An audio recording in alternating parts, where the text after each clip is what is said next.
what you do is not what's special. What you do is not what people are investing in. People are investing in your success. Give them someone to root for. Hey, this is Mark Asquith, CEO and co-founder at Rebel Base Media, the UK podcasting experts. Maybe you're thinking to yourself, it's time that I started my own podcast, because as we know, podcasting is a wonderful way to build audience engagement, a wonderful way to interact and connect with your audience, and it's a wonderful way to build your business. Well, you can get started with your own podcast today for just £1 by checking out Captivate.fm, the world's only growth-oriented podcast hosting company, analytics platform, and distribution centre. Go and start podcasting today for just £1 at Captivate.fm.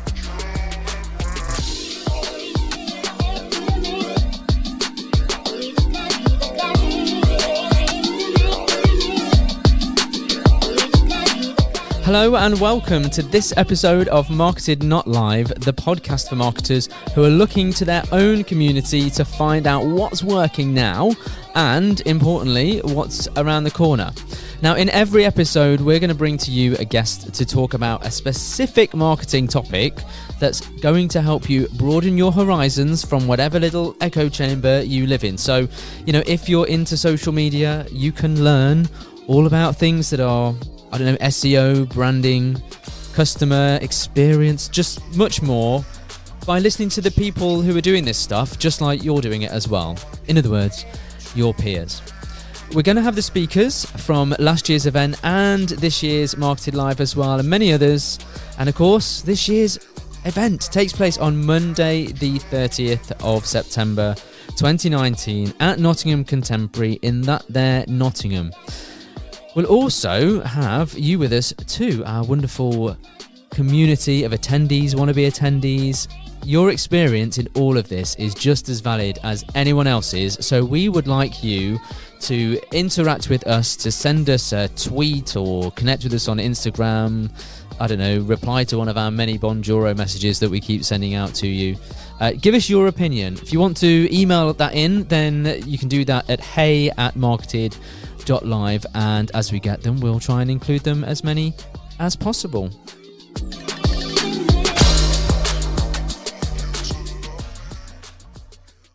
Christine Gritmon helps overwhelmed small business owners take better advantage of the incredible community-generating opportunities social media offers, all with an eye towards strategy, efficiency, and, most of all, personality.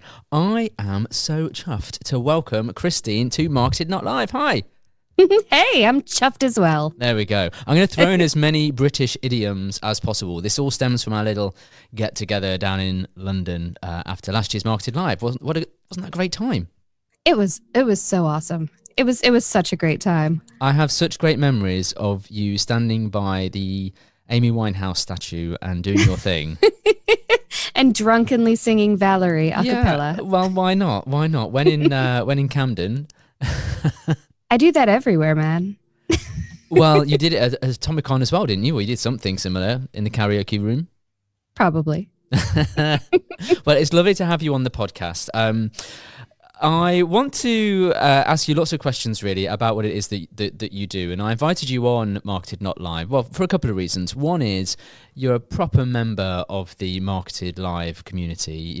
You volunteered last year and you came all the way from the States to help us out. So I'm going to give you an opportunity to tell us a little bit more specifically about what you do. And about why people should go to Marketed Live? Is that where we're going here? That is ultimately where we're going. I mean, I think we're quite clear on what the purpose is of the podcast. It is to entertain and to sell tickets, but maybe we'll talk about that at the end. Tell me a bit about you and your business. Okay. So I love small, teeny tiny mom and pop businesses. The types that, there's one of it, or, maybe if they're really successful, there's a couple. But basically the gist is the person who thought it up and the person who owns it and the person who runs it and the person who you see every day running the business are the same person. Like a person had a dream and they have their arms fully around what they're doing with that dream. I really just love that. I admire the heck out of it. even though I am now a small business owner myself, having been doing this for 3 years, I still don't quite feel it's the same level, because I didn't have to set anything up really. I just had to, learn what I was doing with social media, which I suppose is set up. But, I just have such respect for these people who take that dream, make it a reality, work every day. But the problem is, a lot of these people, they're sort of overlooking the marketing part, and they're overlooking the insanely unprecedented advantages at their disposal of social media. Never has it been so cost efficient to reach people in such a personalized and targeted and unique way. And a lot of them just are missing that opportunity. And the failure rate of small businesses is staggering. And that makes me cry, because they give such texture and personality to our business communities. And so I basically want to keep small businesses in business, is what it comes down to. And I want to teach them how they can take that power into their own hands via social media. What I love about what you just said there is that it feels to me that this sort of embracing their business and their love for what they do, that does feel very appropriate for where marketing is right now. Not just on social, but for quite a lot of things in other areas as well. That sort of personality, I'll say authenticity, I hate that word because it's kind of like overused, but it's that kind of thing, isn't it? So why did you choose to work with small businesses rather than larger corporates or community groups or something like that? Why small business? It's a combination of two factors. One of them is that before I was a social media manager, I was a local journalist, and I wound up writing profiles on a lot of these small businesses when they opened. And I was just so struck by two things. First of all, by how amazing these people were, and these people and their dreams that they're pursuing. But then also, I really just wanted to help them tell their stories better. And sometimes it was like pulling teeth to get their stories out of them. I'd say, what is special about this business? And they wouldn't know how to answer. And so just kind of teasing that story out of them so that everyone else could see how awesome they were.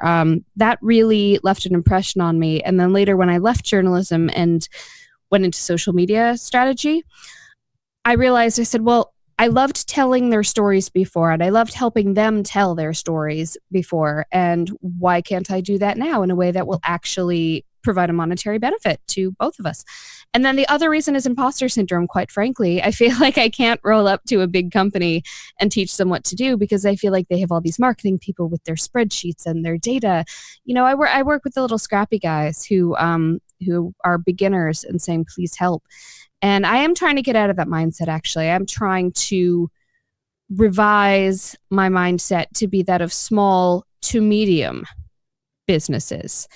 But that primary directive of, the person who owns it and founded it, has their arms around it and is still running it, that remains. I don't want to go faceless corporate ever. So, okay, well, I suppose, God, that really lets me think about all sorts of things to ask you, really. I mean, you caught me on a weird week because I'm in this whole re-strategizing, re-niching, need more money. Weird is good. I like weird, and I think the listeners here, whoever's listening to this right now, likes weird, hopefully, otherwise they're probably listening to the wrong show. We've all started off, if we're a business owner, we've all started off small. Nobody starts off really massive. So I guess that even large organizations that do really well still have some kind of connection. So at the risk of going... I spent the beginning of my career, I worked in big corporate for the Estee Lauder companies for several years. And I went on to a few other big beauty companies, but they all had that tiny origin story. Estee Lauder was a person, and she had an uncle who was a chemist, and she whipped up some skin creams in his lab with him. And then she went out and became the face of the company and tried to sell them. And she hustled so hard. Literally, this woman no one had ever heard of, with a jar full of cream, waiting outside of offices for people to give her a chance. She'd rent a stall in like a beauty salon and try to sell her products. She really hustled it herself. And She was the face of the company for not the model. She always used models who were prettier than herself. She didn't consider herself a very pretty woman, but she always represented, hey, the fact that I'm not a model makes me more relatable and makes me want to put this product into people's hands and get them to try it and see how beautiful they can really be if they take care of themselves. And so it really had that amazing origin story. And that has really stuck with me because that's a huge, ridiculously huge company. But the fact is her sons and her grandchildren are still running it. These people with a very deep connection to her. I've stood in her office. I was at her memorial service. She's a human. And so that really left a message, really left an impression on me for sure. So I didn't know that story. Yeah. Now, admittedly, I'm not necessarily their target audience. But is that a story? Men's products. Yeah. Well, okay. Yeah, sure. And it's, makeup for men is a big thing. So I didn't know that story.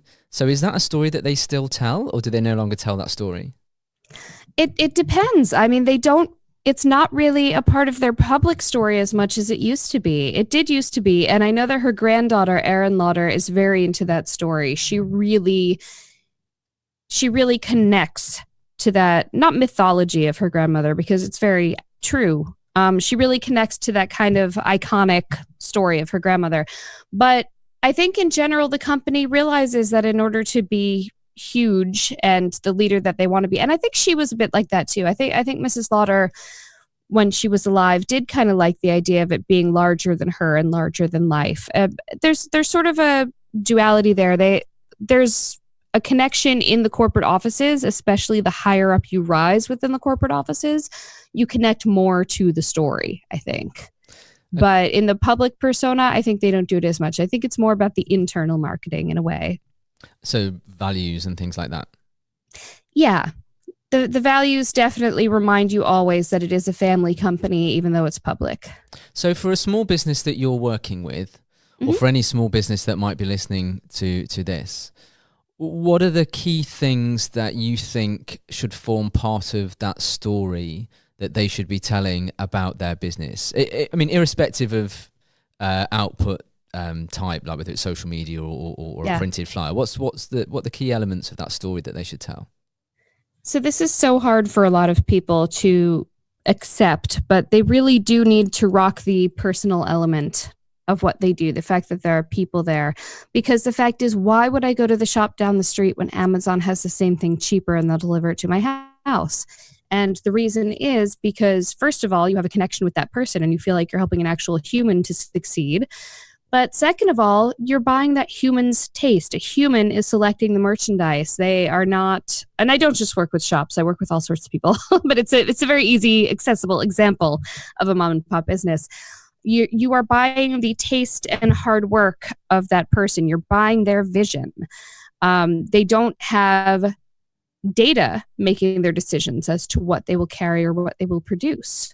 A small local business, hopefully they are somewhat data driven, but when it comes down to it, they're human driven. There's someone's passion, there's someone's taste, there's someone's artistry behind what's being presented. And that's what's driving the business. It's not all focus groups and spreadsheets.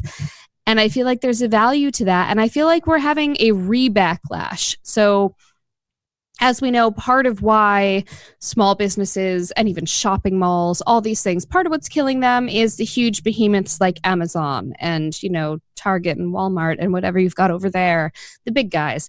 I feel like we're in the midst of a backlash against that, where people are starting to reject the big monopolies and they want that more personalized experience again. They want, again, to use that hackneyed buzz term, they want authenticity.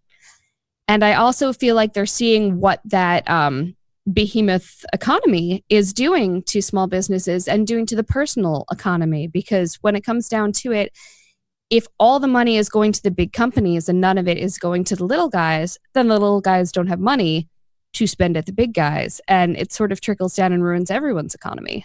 So I think that we're in a good time for a backlash against the behemoths that are squashing the little guys, but only if the little guys remember that their smallness is their strength. Their humanness is their strength. Right. Do you know what? I really totally agree with you there, because I think In this sort of world, as you say, when you've got large multinational corporations who can deliver it tomorrow or even same day from a warehouse hundreds of miles away, it's more like it's the not the what, but the who or the how or the why, which affects the purchase and I'm not decision. above it. I'm not above ordering from Amazon and getting it next day. I kind of like the fact that a thought will float into my brain of, oh, I'd kind of like that pair of shoes, and then suddenly Zappos has delivered them to my doorstep. I'm not above the big guys. I don't exclusively shop small, but when it comes down to it, I feel like the connection and the value all comes from the human, and trusting a human and trusting their taste and building that desire to see them do well. And I think that a lot of businesses are afraid of putting the human side out there. They say, you know what? I just want to do what it is that I do, and I want the brand to speak for itself. But first of all, they haven't got a brand. A brand is not a sign you've put above your door. A brand is something you build and communicate constantly. And second of all, no, you can't hide behind your brand if you're going to succeed as a little guy. You have to have that human connection. That is your only primary value that you have that nobody else has. So if they're going to put themselves out there, is social media the place for a small business to start, do you think? It is one of many. It is certainly, I feel, the most resource efficient way to put yourself out there, which is to say you can put yourself out there in a fairly planned way on social media and reach a lot of people at once with the same message, or you could target your message. I feel like it's very efficient. But depending on what you do and depending on how local what you do is, getting your actual face out there is important too. I like the fact that I walk around town and everybody knows who I am. And that has been good for my business because it means that when someone says, oh, I can't figure out this thing on social media, who do they think of? They think of the person whose face they see all the time, or in my case, whose hair they see all the time. and it really has been a huge advantage to me to have that kind of recognition. And of course, the people who I know, if I go to a business and I don't know who's the owner and who's the employee, I don't have as big a connection to that business. But if I know who the owner is, because the owner is the one who's constantly pushing it, then I know whose success I'm investing in, really. Do you know, for absolutely ages, I resisted the temptation to sort of make my business, well, no, hang on, that's the wrong way to phrase it, to kind of make me more part of the business. I mean, sure, when I started out, it was just me, but now there's a team, and I did the whole classic thing of, let's not make it about me because, I'm British and that would be a terribly boisterous thing to do, and one couldn't possibly stand that. But then I suppose as time's gone on, one realizes that there are certain elements that you can use to your advantage, and it is about telling that story, and it is about getting your face out there. And in the same way that people know you with the red hair and the red lips and the red everything, people have started to notice my glasses, and now strangely they're talking about my shirts, which is definitely not what I want. Shirts. But that's not what I wanted. I did not want to be that marketing guy wearing the flowery shirts because we've seen my hair didn't start out being part of my brand. My hair started out as my inner 15-year-old coming out at 35. But you've got to embrace these things, right? I think that's what I've learned, and that comes back down to that story message. There is that there is a story there, and if you are a small business, then you've got to use all of those things to your advantage that larger companies possibly can't do. But if they do, then they're essentially, like in the Estee Lauder example, really just going right back to the beginning and talking about business in the same way that these small businesses can do now. Well, when it comes down to it, what you do is not special. Like, none of us. There's nothing new under the sun. There's someone else who does what we do. There might be someone else who does it better. What you do is not what's special. What you do is not what people are investing in. People are investing in your success. Give them someone to root for. Oh, I think we've got the soundbite just there. Thank you. Yep. Now, look, I actually speak to many small businesses through workshops or speaking or whatever, right? And they're often, I find, completely paralyzed by the blank page and the choice of things, what to do, Absolutely. when to do it. So how can they start to see some kind of clarity in what they should be doing? Well, clearly they should hire me. Obvs. No, but when it comes down to it, look at where people are.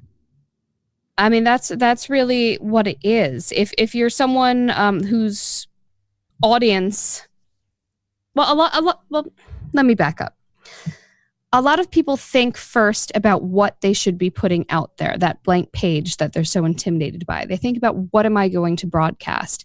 When what they should be doing is first backing up and seeing what's already out there. What picture are they trying to fit into? Who's already there? What are they talking about? Which sounds daunting. That sounds like research and data. What it actually is just use social media for 2 seconds as a user. It's not that hard, and see who's out there, who's having conversations, where are they having them, and then you'll understand. The blank page will be a lot less daunting because you'll get ideas, you'll get those, inspiration sparks, and Exactly. Yeah, and you'll realize what it's a lot more. It's a lot easier to figure out what to do when you are in it, when you're seeing what's in there and you're not considering yourself an outside separate observer from the society that you're trying to fit into. So again, embracing that community and just and taking that community as a resource to say, these are my people, what are they doing, where are they, what's going, what are the challenges they face, and how do we talk about that? And they're just people, don't be scared. Very true. Let's talk about platforms for a sec, because you do a lot of work with social media, and I'm always quite interested in other people's opinions. What's really cutting it right now? What's exciting you about that world? Instagram is really interesting to me right now. I think that the fact that they started with such a simple premise, which is pretty pictures. The fact that they have grown to the behemoth that they are now, thanks to Facebook largely, who owns them, but the fact that they have grown so big that they have effectively killed Snapchat in many segments of the market, the fact that they're eclipsing their parent company Facebook in many ways, and they're constantly innovating. They are seeing what works for them. Stories, when Instagram stories came out, I had no idea what the heck the value of that would be. I'm still kind of struggling to some degree to figure out ROI on that, but the fact is, Instagram saw, hey, people are really using this. And I know people who exclusively navigate Instagram now by looking at stories, which is mind-blowing to me. I still look at feeds, but and then they expanded that concept to IGTV, which is sort of coming up against YouTube in a way. The fact that it started with being the simplest premise of all of the social media platforms. Post a pretty picture, boom. And now it's this huge marketing juggernaut. People have literally built careers out of being an Instagrammer. Instagrammer is a career path now. And it's just really impressive to me. And I also believe that rumors of Facebook's death are greatly exaggerated. But then again, I'm older than a lot of the hip young things. So it's hard for me to know. But I do believe that Facebook still has value. I think that Twitter and LinkedIn are trickier spots for the type of small local business that I work with to navigate. Right. Okay. Do you mainly do sort of B2C type of companies? Largely. I also work with B2B, and with the B2B people, I definitely, LinkedIn is a huge priority there for B2B. And I do work a lot with that. And I'm still trying to crack that nut of the LinkedIn algorithm, because that is also going through a lot of flux right now. LinkedIn is trying to figure out how to succeed on LinkedIn. So I'm just kind of riding that wave with them and helping figure that out, because I do work with a great many clients where Instagram would never be their thing. And that's fine. I don't try to make them be on it. What it comes down to is they need to see what's there. They need to see what's happening on each platform to know where they'll be comfortable, because I'm not going to set up a strategy for them on a platform that they're not going to use. So again, the business owners and the B2B professionals, they are all just humans, as is the audience they're speaking to. And they need to figure out where they, as a human, can fit in, because the brand needs to be built from the human. That's fantastic. And I think that sort of neatly summarizes what you've said. So we've got, not to be scared of the landscape that's out there, to think very hard about the community that you're serving and being part of that, and to select the tools that allow you to have that conversation, that human conversation with that particular audience, with your particular customers in that community. Would that be a decent summary? Yep. Cool. Okay. On that basis, I've got some quick fire questions for you. We are going to think about calling this something else. In fact, I bet you by the end of the season, by the time Marketed Live comes on, we won't have thought about what we're going to call this section. It's going to be like the unnamed section or something like that. But we're just going with it for now. Is that okay? Yep. Okay. Here we go.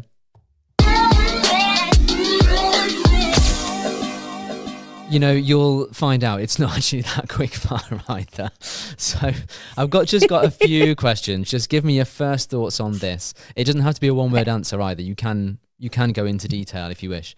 So I just wanted to ask you, who in the marketing world that who's really killing it right now? Do you mean in terms of output or in terms of thought leadership? Anything.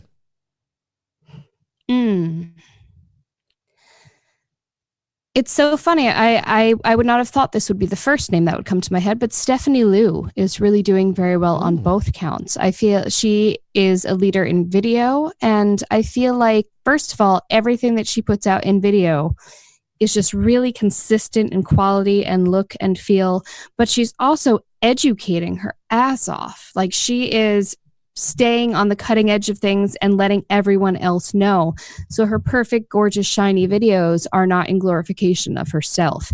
They are certainly aspirational. It's certainly, she's not trying to look like some average schmo on an iPhone, but she's also educating. She's saying, you know what? I can shine, but I would like everyone else to shine too. And here's how. That is such a lovely way to be. Mm-hmm. Okay, right. Well, Stephanie Liu it is. Maybe we'll try and get her on. She's very approachable. She's very nice. She's done my show. She's lovely. I have had an email conversation with her, and our mutual friend Shrub is a big fan. Mm-hmm. So my show had technical difficulties when I was on with her. We had to eCam crashed, and we had to get on Be Live, and that also was having some shenanigans.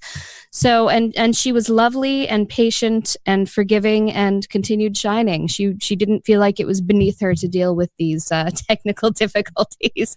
She in fact said to me it happens a lot when people have her on because they're nervous and they want it to be perfect, and that's when things always get messed up. Right. Well, this show is far from perfect, so that'll be fine. Okay. Best technology that you're using at the moment? I have recently fallen in love with my CamLink, which I just got a couple of weeks ago. It's a cord that enables you to hook up your real camera, like a DSLR camera, to be your live streaming camera. And it used to be that you could only do that really with a special program, but now it seems to work for everything. Now that I have this CamLink, I've been able to use it not only on eCam and Be Live, but also I believe even native Facebook video. I've done Zoom calls with it. This CamLink cord is my new best friend. Okay. Apart from this one, what's the best podcast that you're listening to? I rarely get time to listen to podcasts because I have small children, but I miss the Andrew and Pete show a lot. That was absolutely my favorite podcast of all time. I love Amy Porterfield's podcast. I think that I always get value from that one. The new Brian Fanzo and Amy Lanzino one, Just Try This. I love that. I love that. Do you know what? I'll be honest. I didn't expect to like that as much as I did. Neither did I. because I mean, like when you know someone, you kind of think, oh, okay, well, like, how's this going to work? Like, is it just going to be them two just chatting away because they're really good friends? Mm-hmm. And it kind of is, but that's kind of the appeal. But it does have a lot of focus, and I wasn't sure to begin with whether I would like it, but I do. It took me a couple episodes because, as you said, it is just them prattling on with each other. And I'm used to more of the Amy Porterfield where she's like, here's the value I'm delivering and I've really planned it out and blah, blah, blah. But then I realized after a couple episodes of Brian and Amy, I'm like, no, that's actually perfect. It's a lot realer and more relatable to hear them just talking about their experience, because they also are just humans. Neither of them started out being, industry famous, and so they're just humans who. So here's my nice Amy Landino story. When I first met her over in San Diego, I can't remember if it was this year or last year, in person, because obviously it's a long way away, San Diego. Yeah.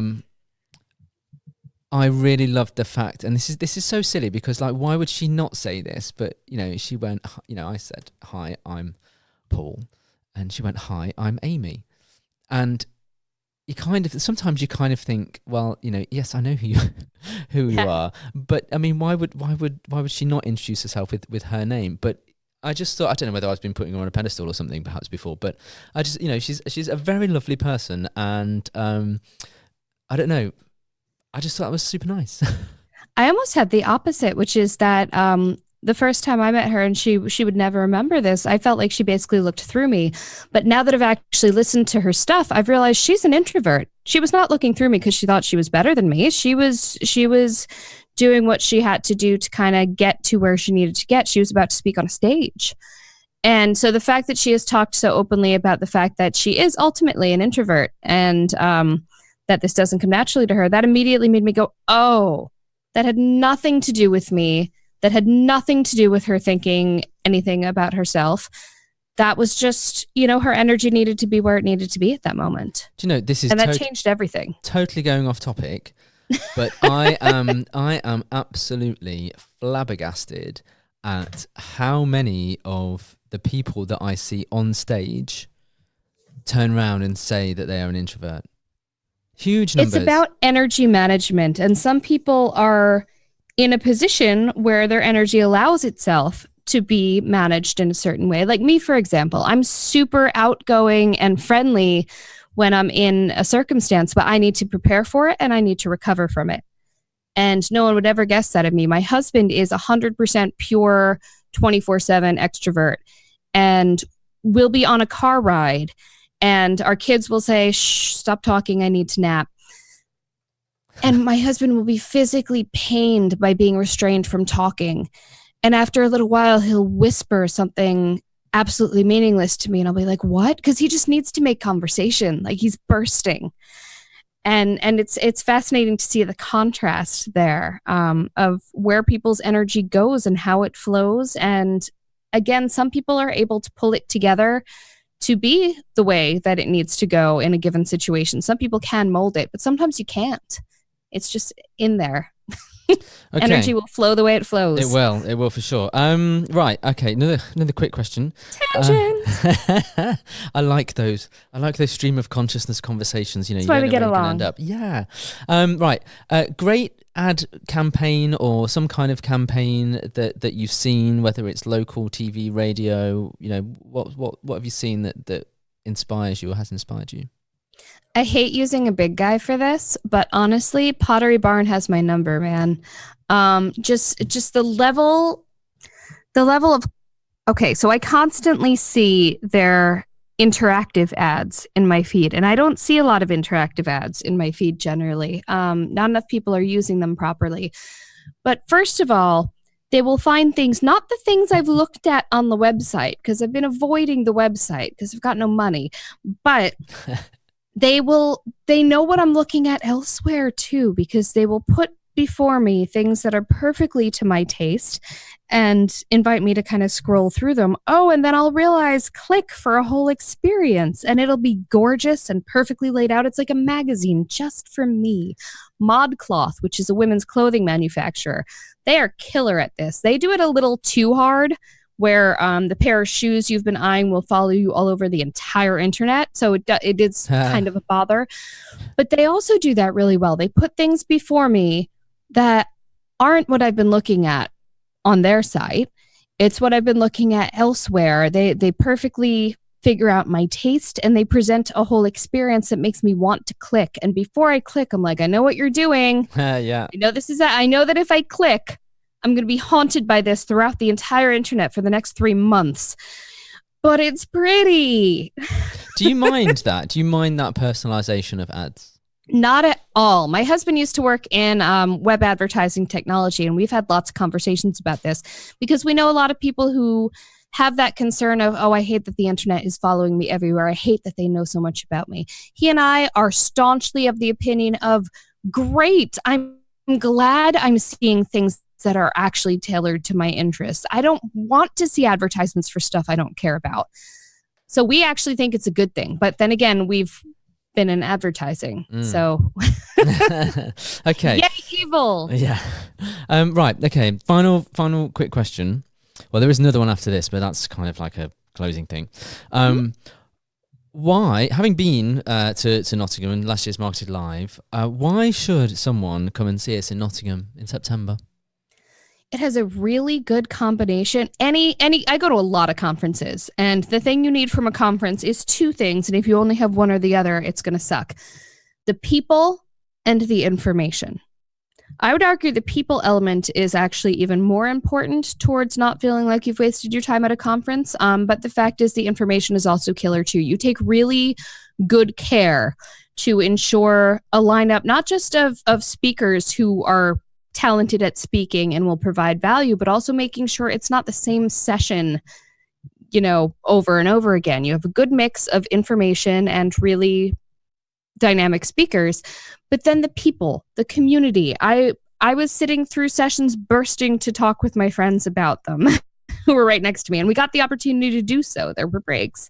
And really, if you have that combination of people you want to spend time with and information you actually want to learn, it's going to be a good time, and that's what you've got. Oh, thank you so much. Look, it's been absolutely brilliant having you on the show. Thank you for your kind insights, particularly around the small business thing, because I sometimes think it's either one of those things where it's kind of assumed, if people kind of look at each other and go, well, you sort of do what I do, so we must all work for the same sort of thing, or we must work for small business. But, it is the thing that you talk about a lot. So you've totally nailed that down. And I think it's just so appropriate to show and to tell how a small business can take all of the advantages of a large business if they know how to keep it relatively simple and to be true to themselves, and almost inspiring really that larger brands are actually, like you say, kind of like doing this in reverse now, trying to figure out how to get back to that small guy state where they're having those one-to-one conversations. That's certainly what we're about here. So thank you so much for being on the podcast. Please tell people where they can get hold of you and where they can maybe carry on a conversation with you. Well, the lovely thing is I am the only Christine Gritmon in the world. This was not true of my maiden name, so I'm very happy that I have a unique name now. Gritmon is Grit, like when something's gritty, and MOM like Monday. And I'm everywhere. I'm Christine Gritmon Inc. on Facebook. I am C. Gritmon on Twitter and Instagram. And, where else am I? Christine Gritmon and Christine Gritmon Inc. on LinkedIn. I've been dabbling with YouTube and Pinterest. I really don't know how hardcore I'm going to be on that. Really, I like to say I'm the smartest on Twitter. I'm the most fun on Instagram. And kind of the realist on Facebook. Awesome. Thanks so much, Christine. Thank you.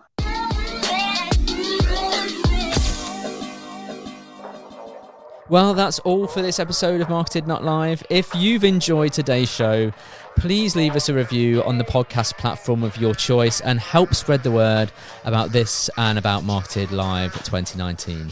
Remember that our event brings together experts from all marketing disciplines, so if your marketing is a thing, then we need to see you. Visit marketed.live for all the info on speakers, travel options, accommodation. Read the blog posts from your fellow attendees and speakers, and if you fancy it, why don't you contribute a blog as well? We'll see you next time.